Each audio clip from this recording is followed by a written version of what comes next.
નમસ્કાર દર્શક મિત્રો, હું છું રૂપલ લોણીચિયા. સંપૂર્ણ ન્યૂઝમાં આપનું સ્વાગત છે.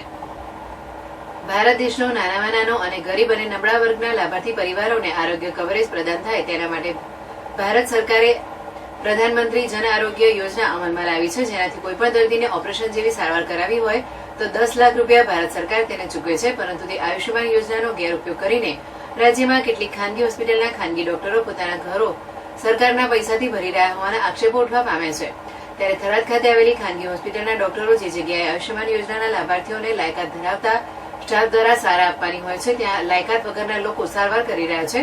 એક જાગૃત નાગરિકે નામ ન આપવાની શરતે જણાવ્યું હતું કે કોઈ દર્દીને દવાથી અને પ્રાથમિક સારવારથી કોઈ દર્દ મટી જતું હોય છતાંય આયુષ્યમાન યોજના હેઠળ સરકારમાંથી મોટી રકમ લેવા માટે થરાદના ખાનગી ડોક્ટરો લાચાર દર્દીને આયુષ્યમાન કાર્ડ હેઠળ ઓપરેશન કરાવવાનું કહે છે અને દર્દી ડરના કારણે ઓપરેશન કરાવે છે અને ડોક્ટરો આયુષ્યમાન કાર્ડમાંથી લાખો રૂપિયા સરકાર પાસેથી ખંખેરી લે છે, જેમાં થરાદની ખાનગી હોસ્પિટલના ઘણા કિસ્સાઓ બહાર આવે તેમ છે.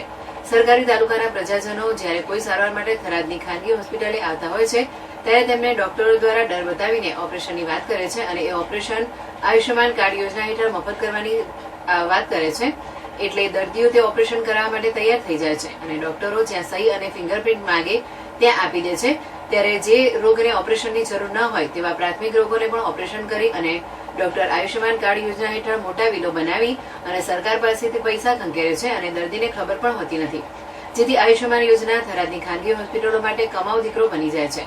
જેમાં આ યોજના હેઠળ 1 વર્ષમાં થરાદની ખાનગી હોસ્પિટલને કરોડનું ચૂકવણું પણ થયું છે. તેમજ ઘણી હોસ્પિટલો શંકાના દાયરામાં છે, તેની તપાસ થાય તેવી પણ જાગૃત લોકોએ માંગ કરી છે.